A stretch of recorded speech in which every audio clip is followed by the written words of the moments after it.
12:10 один из самых известных раввинов нашего времени, Манис Фридман, в прямом эфире отвечает на вопросы наших слушателей.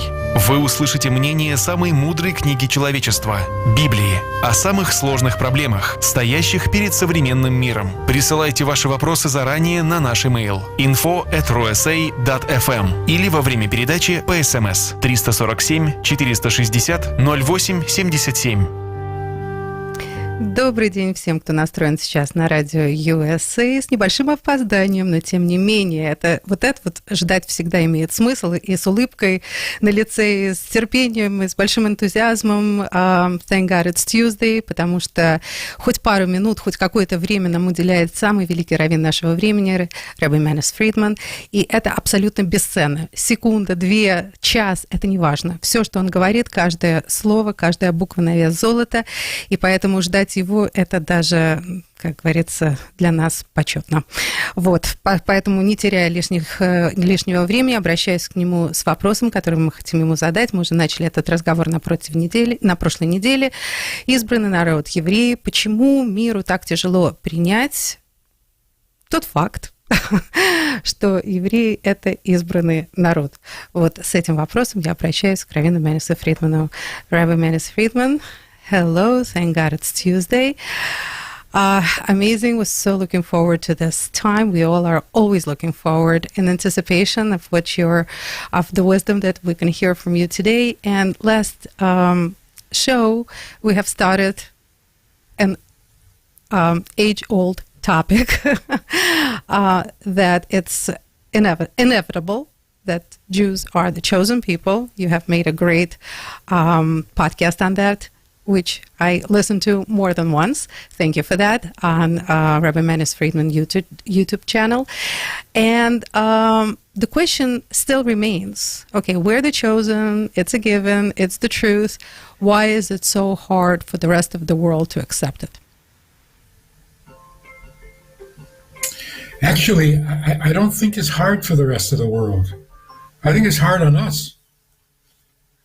We're the ones who are having the hard time with it.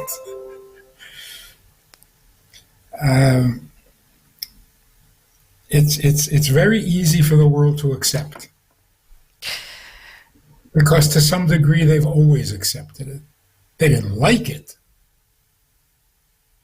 but there's no question. Rabbi Friedman, actually this week, for some reason, a lot of that chosen topic came up in so many conversations, and especially this one. This used to be a voice of reason, but now this is what we hear. Let me just play it for you. Christians are the chosen people.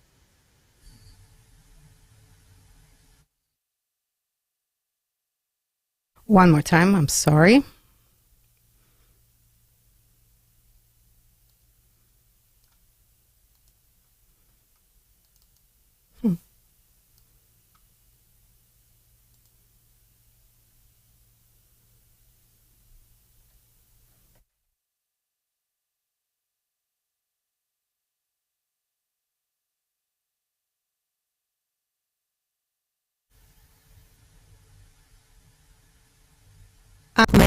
Or maybe it's a good thing this clip did not play. This is Candace Owens, very candidly telling the world that Christians are the chosen people, with a lot of hate in respect to Bibi Netanyahu. So pretty much I wanted to play that clip. It's circulating. It's actually went viral this week. I don't know, maybe you had a chance to see it. Well, Christians are the chosen people. And there seems to be a little bit of anti-Semitic spike from the Christian community, probably due to the war, or maybe due to the fact that America is getting involved or got involved in the war of Israel and Iran. And there seems to be, well, at least now we know where people are communicating. Usually that happens in the social media. And we're getting this spikes of anti-Semitism and claims that Jews are not the chosen people, it's Christians.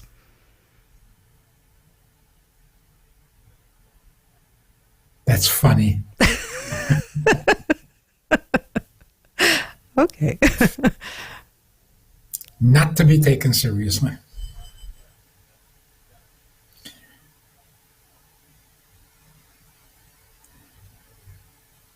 The claim that Christians are the chosen people has caused so much grief in the world. Come on, it's ridiculous. It doesn't deserve a response. Everybody knows the Jews are the chosen people. To come along and say, well, you used to be, but God changed his mind. Well, then you don't believe in the Bible. It's just absurd. There's nothing to talk about. I think it's the opposite.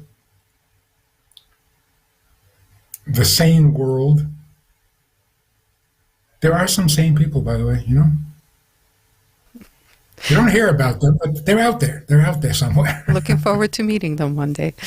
Yes. And it's not going to be in the media. Until Mashiach is actually here, the media is going to continue to be one big falsehood. Anyway, it's completely irrelevant. Because anyone with their eyes open, particularly concerning Netanyahu, don't tell me that he is a normal, typical human being. He's obviously not. I mean, hats off to him, because where in the world do you get strength like that? Where is his confidence coming from? A tiny minority who never got any attention except negative attention for most of history, and he can stand up to the world, including an internal opposition. I don't know. It's amazing. He gets up, he eats breakfast like a normal human being. And recently he's been thanking God for the siyata d'shmaya, his words, the help from heaven. There's no question. And anybody who doesn't see it, well, too bad. Too bad.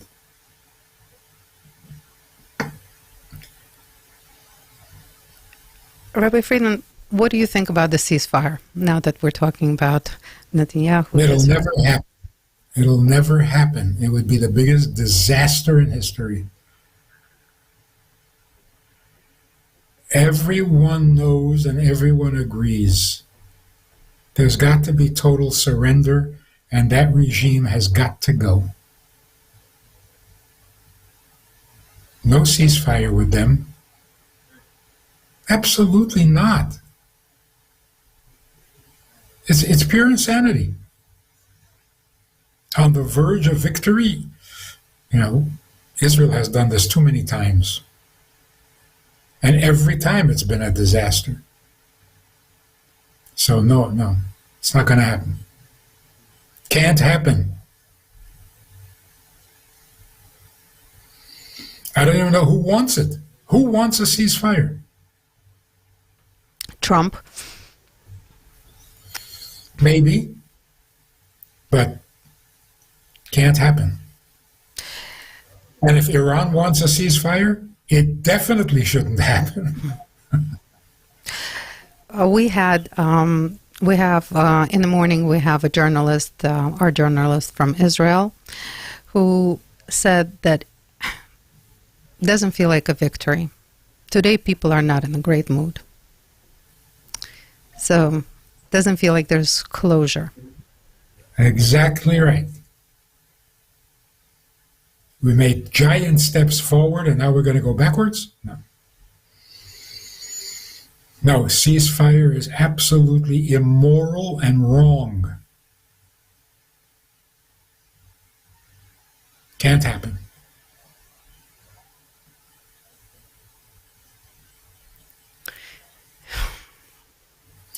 You know, one of the things about the predictions, all the prophecies about the end of evil mentions the shame, the humiliation. If evil is not humiliated, then they're not finished. It has to be total humiliation. Like a total humiliation of the Nazis. That's really what ended Nazism. Not the bombs, the humiliation. So as long as evil can claim some dignity, it's dangerous. There is no dignity in evil. They must be totally humiliated.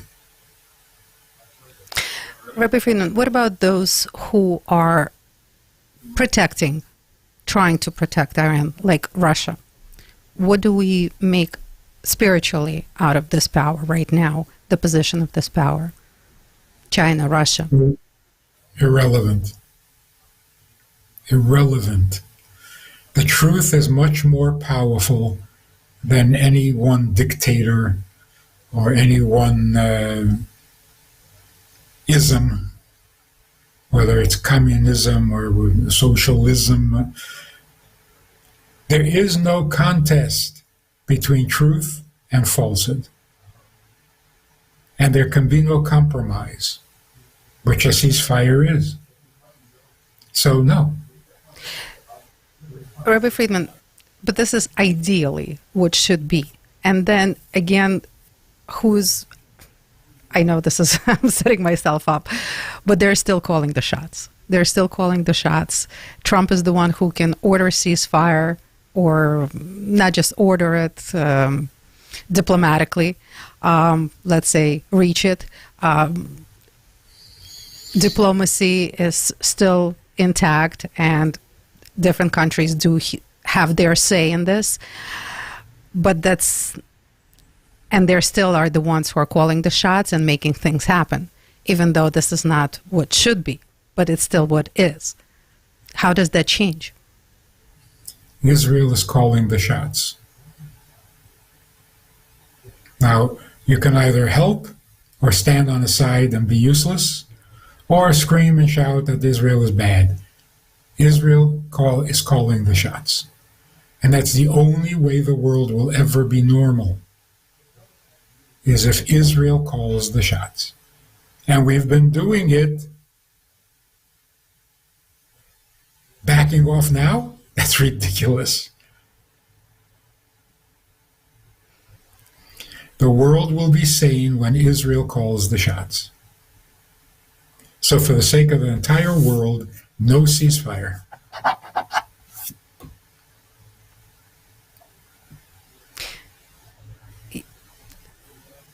Yet we're still in it. Is this like some sort of a bluff?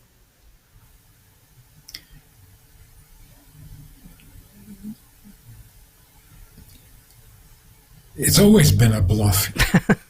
All of evil is a bluff. We finally called their bluff. Why stop now? Not a good idea. When Israel wins, and please God, we're going to win, the world will love it. Everyone will become our best friend. Everyone. Because those who are not will be humiliated.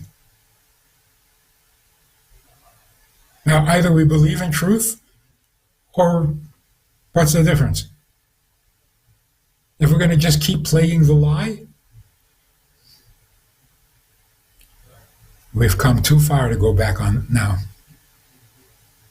We've gotten so close. To back off now would be the biggest disaster in history.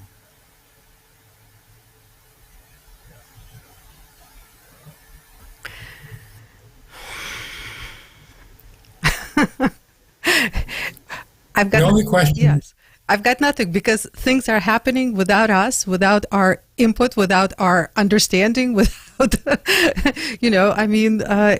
every day is a surprise. You kind of gave us this warning a while ago, just prepare to be surprised, and it's just keeps on coming. Rabbi Fridman, can we go back to the chosen topic? So we're chosen.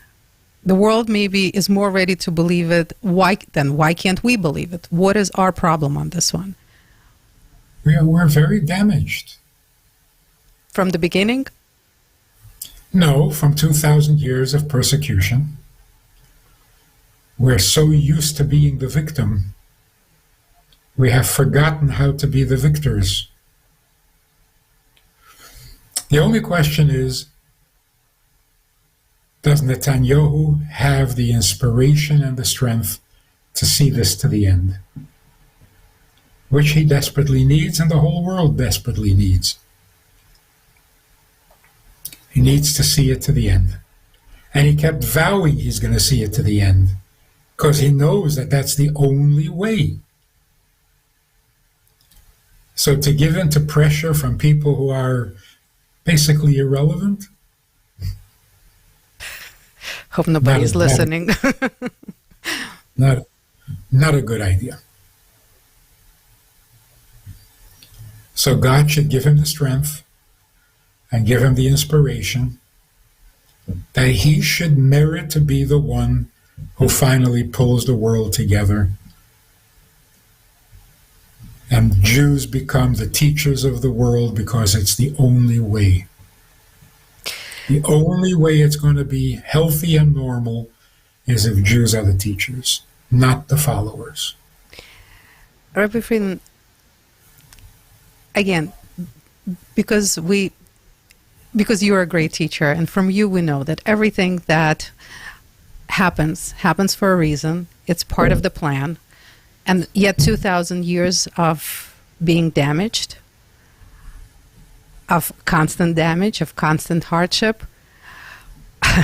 It's, we can't figure God out, but at the same time, it would be nice to understand at least a little bit what is the purpose of this 2,000-year-old damage that keeps on coming. I don't know. Why it had to be this way for 2,000 years? I don't know. But the fact is, if after 2,000 years of persecution, we can rise to the occasion and do the right thing, then there'll be no doubt as to who is the chosen people.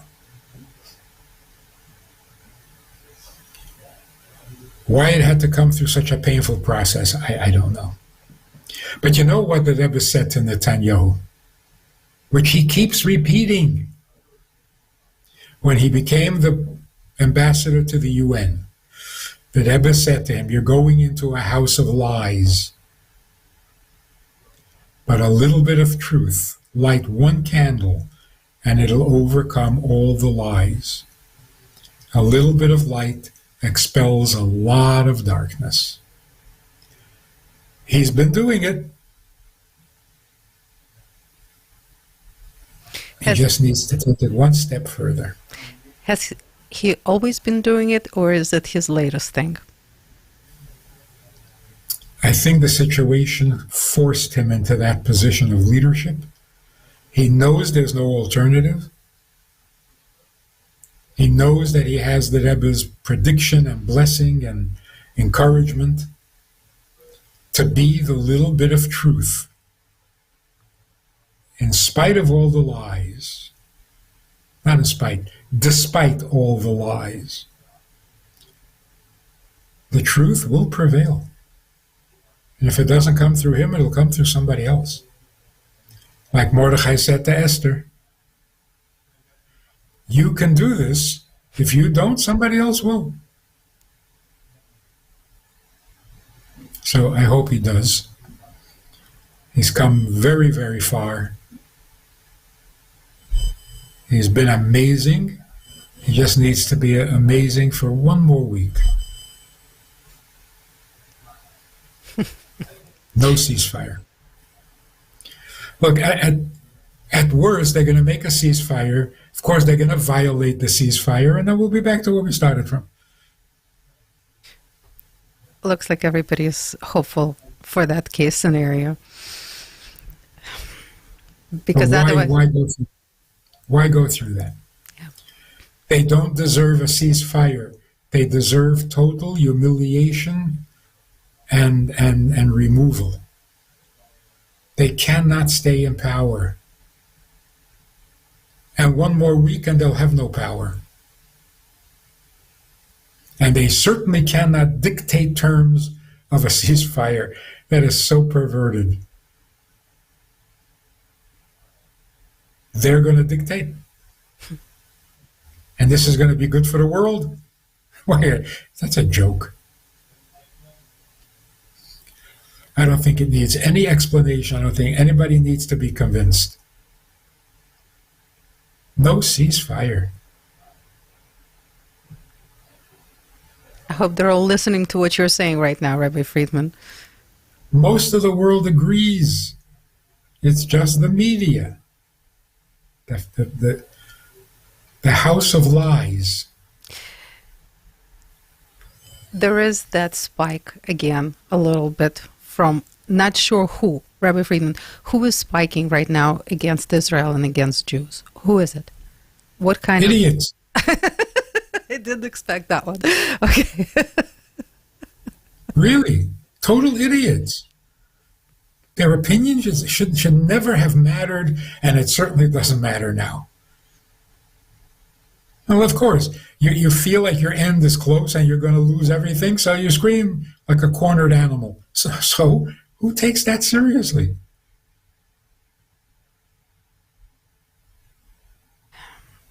Rabbi Fridman, do you think New York is going to elect an anti-Semite today?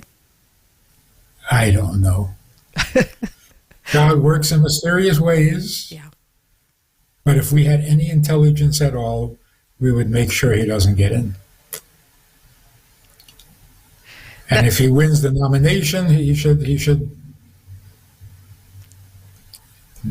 be humiliated for the rest of the way and never become mayor. He shouldn't even be in charge of the sanitation department. The whole thing is that this is kind of proof of, today we're going to get the proof of the state of New York intellectual status, basically. And so we're up for a test today. We're up for a test to see where we stand intellectually. How much have we grown? I think. In other words, who's going to be humiliated? But somebody is going to be very humiliated. And I hope it's not us. That would be good. That would be good. Yeah. Rabbi Frieden, what should we be ready for? Usually you give us a little bit of a preparation, like positivity, optimism, kindness. Prepare to be surprised. Feels like we entered like a different plateau now. Feels like we're in a different dimension, sort of. What should we expect in this dimension? What should we do in this dimension? How should we act in this dimension? We must start raising funds, finding properties to build huge yeshivas, because everyone is going to want to be in a yeshiva. The non-Jewish world is going to want to know everything about Judaism and what their role in creation is. Who is going to teach them? Who's going to answer the questions? Who's going to make this information available? Get ready before the onslaught of interest and demand. You can't be caught by surprise. We know it's coming. Where are we going to get enough tefillin for everybody? This is an immediate concern. So we need to start producing more tefillin, more tzitzis, more Shabbos candles, more copies of the Torah. Everyone is going to want it. So if we have a little bit of intelligence and foresight, get ready. Rabbi Friedman, do you think that the spiritual awakening has already started? Oh, yes. Oh, yes. With everybody Again. or just certain cliques? No. Universally. The only problem is, now that we know the truth, can we handle it? Can we handle the truth? Really hope so. Well, We have to. We have no choice. We have no choice. Our destiny is being played out, and you can't mess with destiny. The only question is, will we be practical, prepared, ready with the facilities and with the schools and with the staff and with the textbooks and with everyone is going to want to learn about God, not about religion.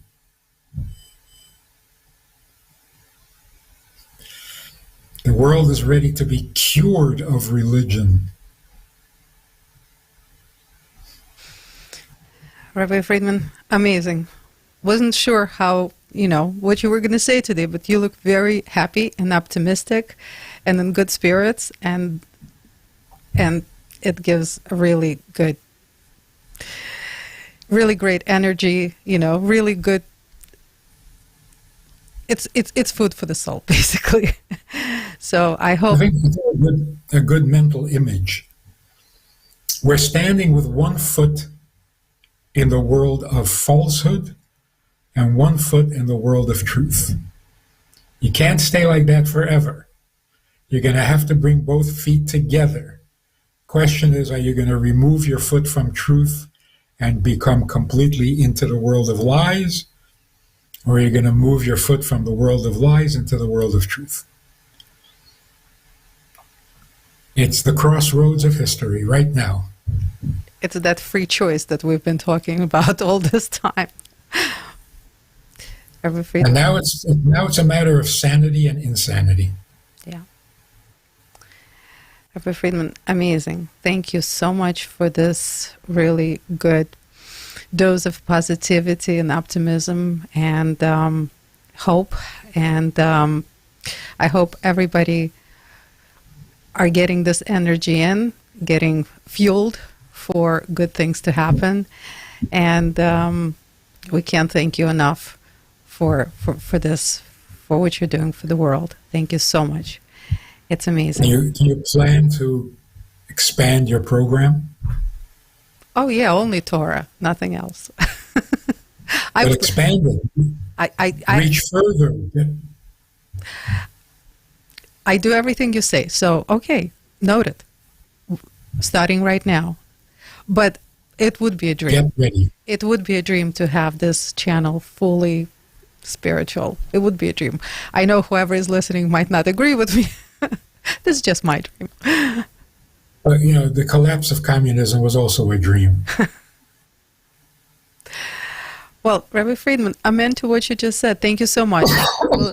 We'll start preparing. And as soon as I end the program, I'm going to go and take a look at how to expand. Thank you so much. Thank you for all the support that you give our community and the whole world. Thank you. It's priceless to us, and it's priceless to everyone who listens to you.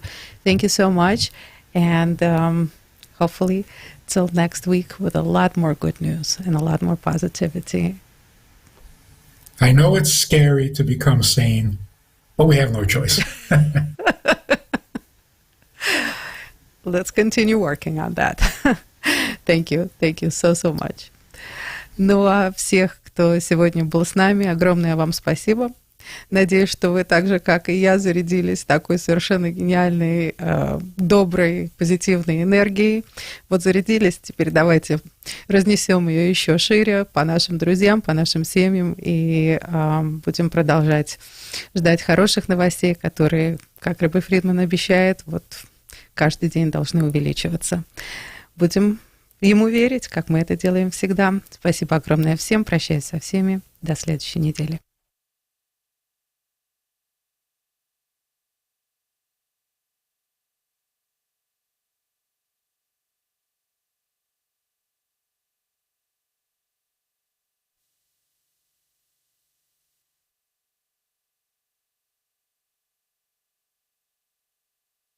закончить сантехники и электрооборудование. Поддержите семьи израильских солдат. Присоединяйтесь к... На радио USA.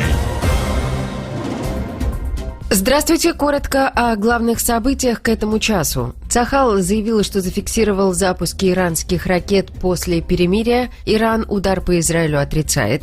Трамп заявил, что как Израиль, так и Иран нарушили перемирие. Флорида просит Верховный суд разрешить применение закона об иммиграции. Теперь подробнее об этих новостях. Цахал объявил, что с территории Ирана по Израилю были запущены ракеты после объявленного перемирия. На части территории Израиля была объявлена воздушная тревога, пишет Times of Israel. Позднее появились сообщения, что израильские средства ПВО успешно перехватили